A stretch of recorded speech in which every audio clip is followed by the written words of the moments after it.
y más allá. Partículas y ondas.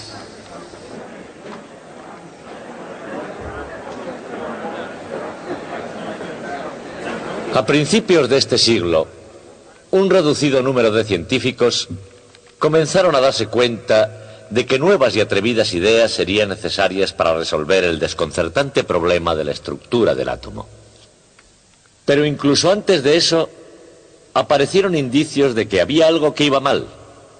Esos indicios vinieron del lugar más inesperado posible. Al principio fue la luz. Con el tiempo fue una bombilla y el hecho de que cuanto más caliente esté su filamento, con más intensidad brilla. ¿Quién habría podido pensar que un fenómeno tan corriente podría poner en ascuas la imaginación científica? De hecho, todos los cuerpos brillantes, desde el carbón en un horno hasta una brasa en el fuego, desde el hierro fundido en una acería hasta el filamento de una bombilla incandescente, tienen un comportamiento muy semejante. Independientemente del material de que esté hecho, el color con que brilla un cuerpo depende solamente de su temperatura. En realidad, si todos esos cuerpos tuviesen la misma temperatura, brillarían con el mismo color. Es un hecho sorprendente, y en Alemania el doctor Max Planck pensó que merecía una buena explicación. En su autobiografía escribió: siempre he considerado la búsqueda de lo absoluto como la meta más elevada de toda la actividad científica. Y añadió: y me puse a trabajar con pasión. Y es innecesario decir que su trabajo le iba a la medida. El problema de Planck resultaba de aplicar la teoría de Maxwell para predecir la cantidad de luz que un cuerpo brillante radiaría a cada frecuencia. Por supuesto, la teoría de James Clerk Maxwell era todavía la última palabra sobre la luz y otras formas de radiación electromagnética. Y con razón. Pero no podía explicar el hecho de que cuando un cuerpo se calienta lo suficiente como para que brille, se ponga de color rojo. ¿Por qué? ¿Por qué no emitía también una luz de frecuencia más alta? Una luz azul. ¿Por qué en todos los cuerpos brillantes había menos luz a una frecuencia más alta?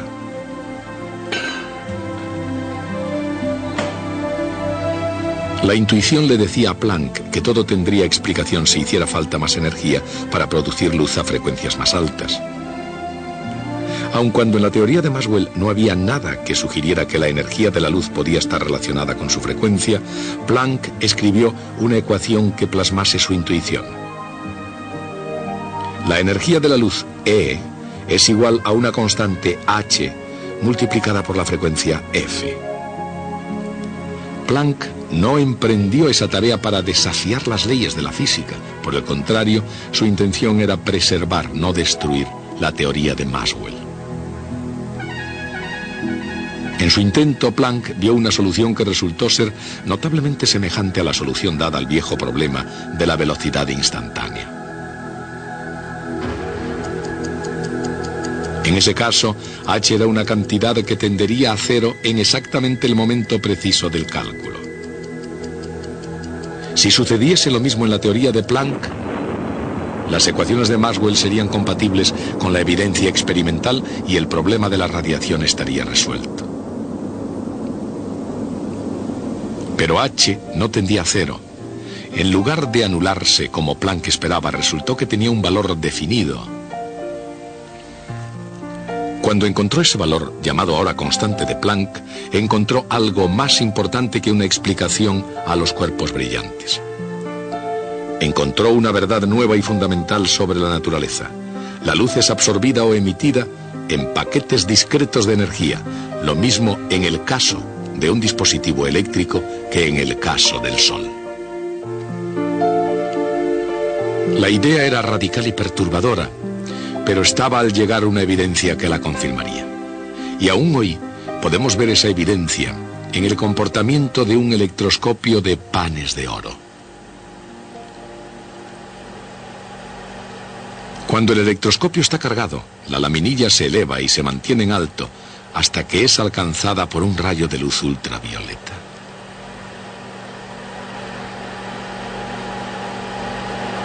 Una pieza corriente de vidrio deja pasar la luz visible, pero impide el paso de la luz ultravioleta de alta frecuencia.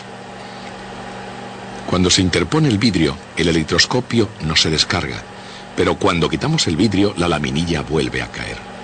Esto prueba que la luz ultravioleta hace su tarea y se llama efecto fotoeléctrico. Fue la explicación del efecto fotoeléctrico y no su teoría de la relatividad lo que haría que Albert Einstein ganara el Premio Nobel de Física.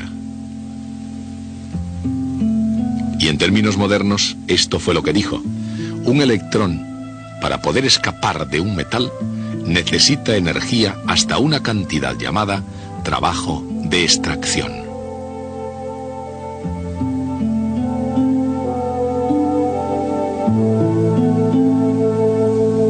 Pero si un electrón absorbe la luz ultravioleta que llega en un paquete con la energía dada por la fórmula de Planck, entonces puede ganar energía más que suficiente para escapar del metal.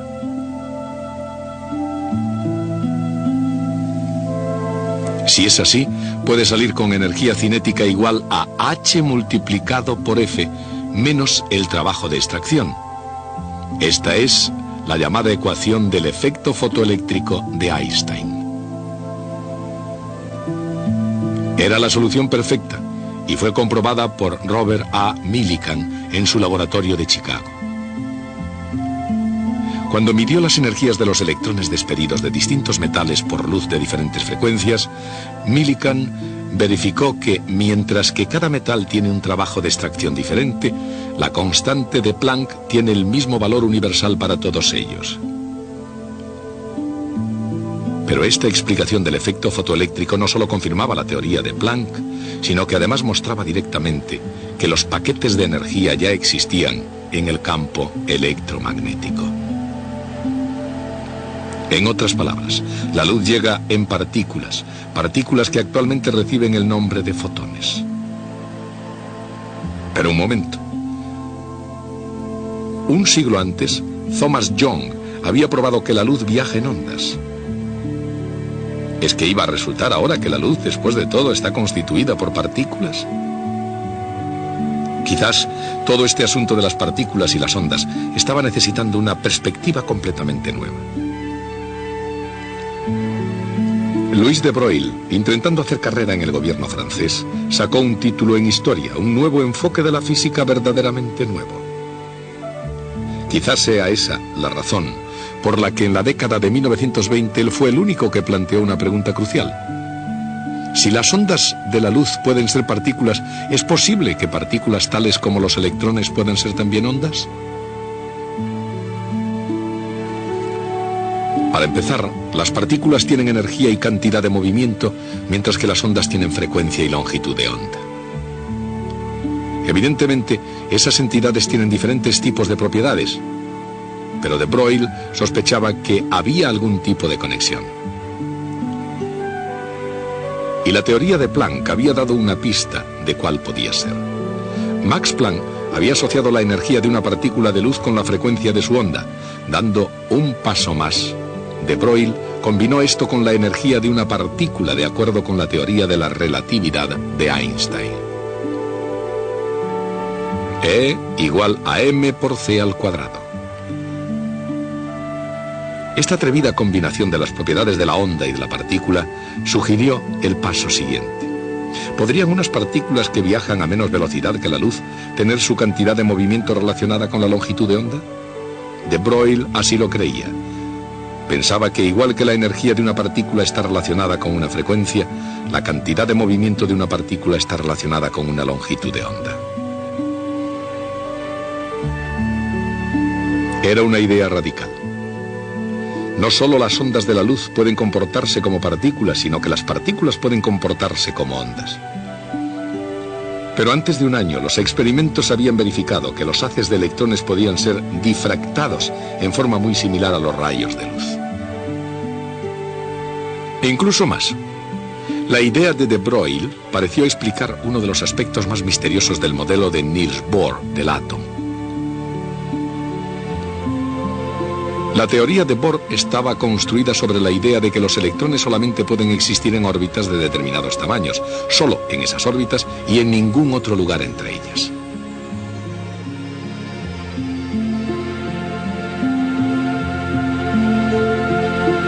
Pero si se consideran los electrones como ondas dando vueltas alrededor del núcleo, tienen que existir en órbitas cuya longitud crezca según longitudes de onda enteras. De esa forma, cada órbita consiste en ondas del electrón que producen interferencias constructivas y se refuerzan a sí mismas en cada órbita. Cuando se combinó con las fórmulas de de Broglie, esta idea reprodujo con exactitud las órbitas del modelo de Bohr del átomo, porque el momento cinético de cada órbita sería un número entero multiplicado por h con barra.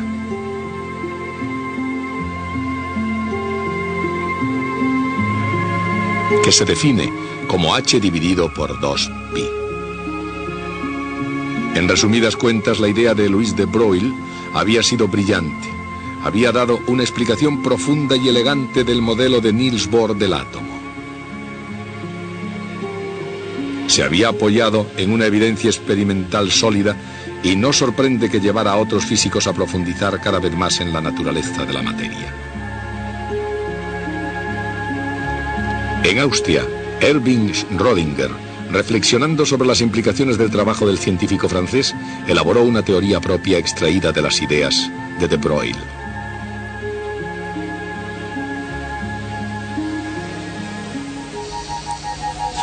Una onda tiene una amplitud y una longitud de onda, pero no tiene ni principio ni final, ni nada parecido a la posición determinada de una partícula. Lo que continúa siendo cierto si se la suma una onda de la misma longitud de onda, ya sea en fase o fuera de fase. Pero si se suman ondas de distintas longitudes, se altera la forma resultante. Si esas longitudes de onda son próximas, y especialmente si se suman más ondas de longitudes de onda próximas, el resultado puede ser un tipo de onda concentrada en una región limitada del espacio.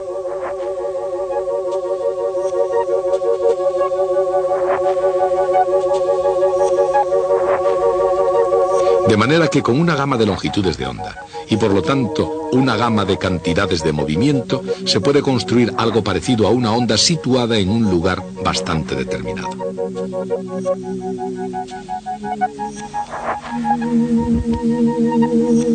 Pero debido a que tiene una gama de cantidades de movimiento, se extiende cuando se desplaza. No es verdaderamente una partícula y no es verdaderamente una onda. ¿Qué es realmente? Es la descripción más clara posible de la naturaleza de los fotones y de los electrones, de la materia que forma el universo y todo lo que hay en él. Y como idea, en 1926 fue el corazón y el alma de la mecánica ondulatoria de Erwin Schrödinger. La luz al pasar por dos rendijas causa una evidente interferencia de ondas, la cual se revela claramente como una configuración. Solamente las ondas se comportan de este modo. De manera que la pregunta es: ¿cómo puede la luz estar formada por partículas y a pesar de eso producir interferencias como las ondas? Si la luz está formada por partículas, fotones, cosas pequeñas e individuales que no pueden llegar como una estructura extendida, entonces cada partícula tiene que golpear sobre la pantalla en forma individual. Un único punto de luz aquí, por ejemplo, otro fotón allí. Es imposible predecir con exactitud dónde aparecerá un punto, pero es posible ver que lleguen más fotones a unos lugares que a otros. De hecho, hay una probabilidad mayor de que lleguen más fotones a ciertas zonas. Y finalmente, debido a esas probabilidades, el resultado será una determinada estructura de difracción parecida a una onda y constituida por partículas.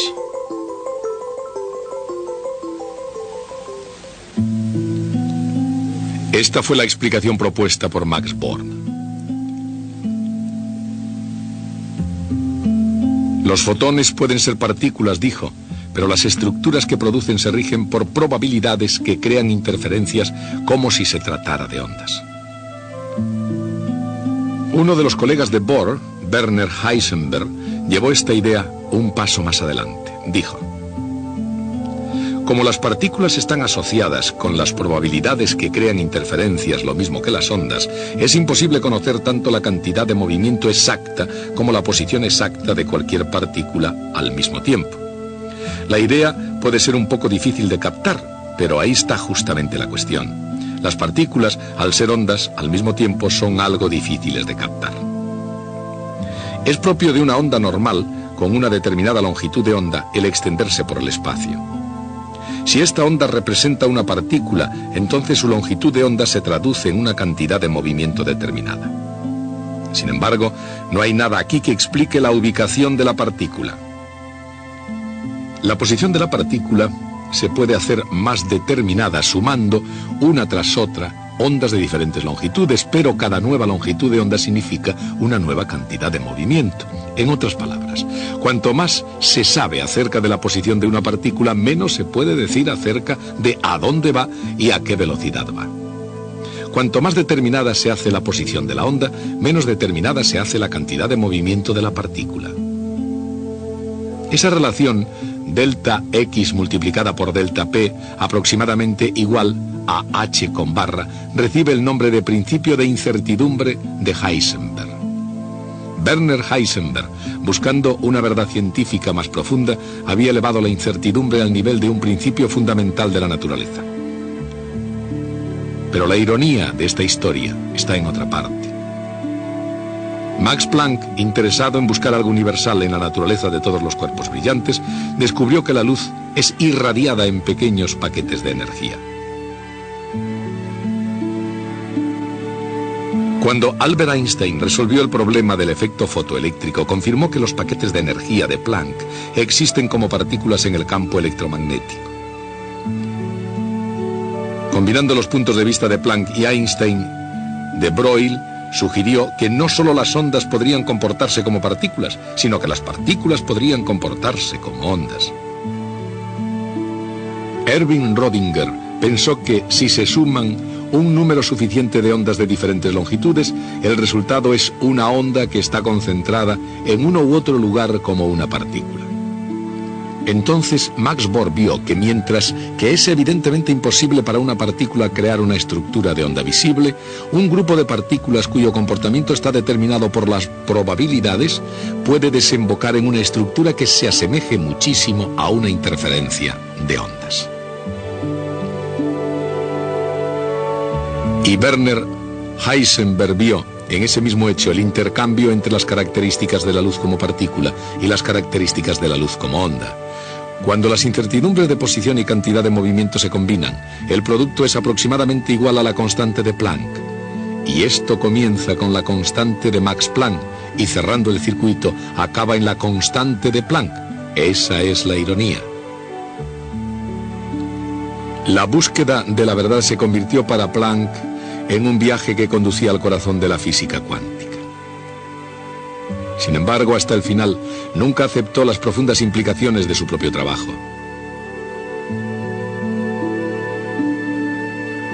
Y el caso es que tampoco lo hizo Albert Einstein, quien dijo: parece difícil ver las cartas de Dios, pero no puedo ni por un momento creer que Él juega los dados como pretende la teoría cuántica actual. Harían falta nuevas generaciones de brillantes científicos jóvenes para aceptar completamente las implicaciones asombrosas de la nueva teoría. Ellas honran y obedecen a las leyes de la mecánica clásica, pero adoptan también la teoría cuántica. Hasta ahora, nadie puede negar la perfección teórica de la nueva física, ni el hecho de que realmente funciona.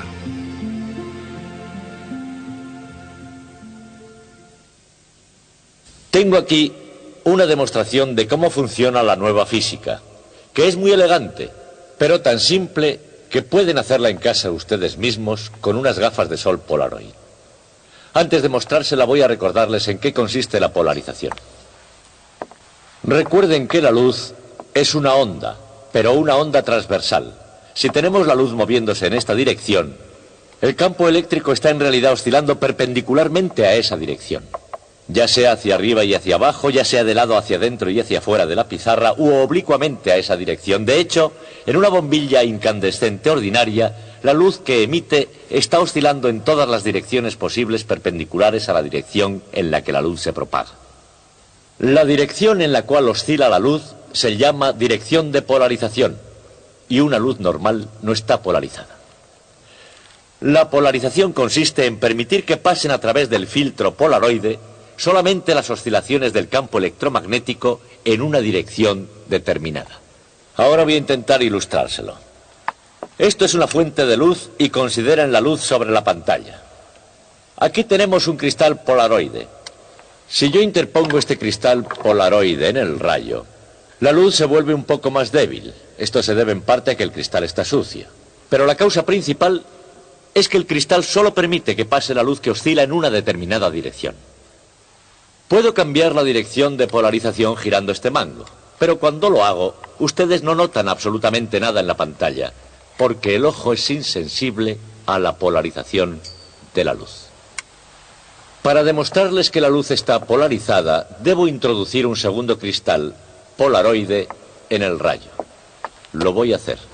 Pongo aquí el segundo cristal polaroide. Ahora la luz se vuelve de nuevo más débil, pero esta vez es realmente solo porque el cristal está sucio. Este segundo cristal está alineado en la misma dirección que el primero, y así todo lo que pasa a través del primer cristal pasa también a través del segundo. Para que vean cómo funciona la polarización, debo rotar la dirección de este segundo cristal. Cuando lo hago, observen cómo la luz se vuelve más y más y más débil hasta que ya no pasa luz en absoluto. Lo que ocurre ahora es que solo pasa la luz polarizada en sentido vertical a través del primer cristal. El segundo cristal dejaría pasar solamente luz polarizada en sentido horizontal, y no la hay. De modo que al no pasar, la pantalla está limpia. Lo que es más difícil de comprender es lo que sucede cuando el segundo cristal está oblicuo. Así. Entonces parte de la luz pasa a través de él, porque la luz que llega oscila en sentido vertical. Y este deja pasar la luz que oscila de este modo. Pero cada vector tiene una componente en esa dirección. Y esa parte del vector, esa parte de la onda, pasa a través. Esa es la explicación de cómo funciona un filtro polarizado. Y es fácil de comprender, siempre que aceptemos que la luz es una onda. Pero recuerden que la luz es también una partícula y como tal debe haber también una explicación de por qué ocurre esto. Permítanme que se lo explique. El problema ahora es que no se puede decir que parte de la luz pasa a través del segundo filtro cuando está oblicuo. Porque una partícula o pasa a través o no pasa. Cada fotón o pasa a través o no pasa a través. Esta es la forma en la que funciona. Llegan los fotones, las partículas de luz llegan al primer filtro. Y el primer filtro dice: muchachos, cada uno de vosotros está polarizado verticalmente u horizontalmente. No se permite nada más. Pero lo estáis vertical u horizontalmente con una cierta posibilidad, la mitad verticalmente y la otra mitad horizontalmente. Entonces la luz pasa a través del primero los que oscilan verticalmente, no los fotones polarizados horizontalmente. Luego entre los dos cristales solo tengo fotones polarizados verticalmente. Este otro cristal, mientras esté en dirección horizontal, dice: fotones osciláis verticalmente, yo solo permito el paso a los que oscilan horizontalmente, así que no pasa luz. Si lo giro así, dice: chicos, vosotros osciláis verticalmente y yo dejo pasar a los fotones que oscilan verticalmente, así que todos pasan y se ve la luz en la pantalla. Lo difícil es cuando giro el cristal en dirección oblicua, así. Porque ahora dice: vosotros pensabais que oscilabais todos verticalmente, pero no es verdad. Cada uno está oscilando oblicuamente de este modo u oblicuamente de este otro, según su probabilidad. Pensabais que oscilabais verticalmente porque la mitad de vosotros osciláis de esta forma y la otra mitad de esta. El cristal deja pasar solo los que están polarizados de esta forma.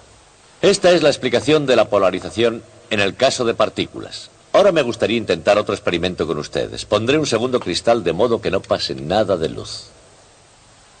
Pondré un tercer cristal en dirección oblicua a los otros dos.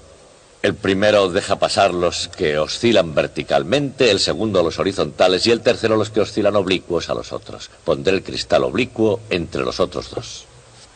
Ahora sucederá lo siguiente. Solo atravesarán el primero los fotones que oscilan verticales. Avanzan hasta el oblicuo y este dice: no sois verticales, tenéis un 50% de probabilidades de ser oblicuos de este modo y pasar, y un 50% de ser oblicuos de esta otra forma y no pasar. Los que son de ese modo atraviesan y llegan a este cristal. Y este dice: vosotros creéis que sois oblicuos, pero no lo sois. Cada uno de vosotros tiene un 50% de probabilidades de ser horizontales y pasar, y un 50% de oscilar verticalmente. Y así no podéis pasar. Solamente pasan los horizontales. Y eso significa, naturalmente, que la luz reaparece en la pantalla. ¿Creen ustedes que sucederá eso? Un científico tiene que estar preparado para hacer sus predicciones. Veamos cuáles son las suyas. ¿Cuántos de ustedes piensan que el rayo de luz reaparecerá en la pantalla? Levanten las manos. ¿Cuántos piensan que no reaparecerá en la pantalla? Muy bien, anotaré sus nombres. Hagamos pues el experimento. Tomo esto, lo pongo nuevamente en el rayo y aseguro que la luz reaparecerá en la pantalla. ¿Preparados? Ahí está. Ese es, en esencia, el modo en que funciona la nueva física. Continuaremos con esto en la próxima clase.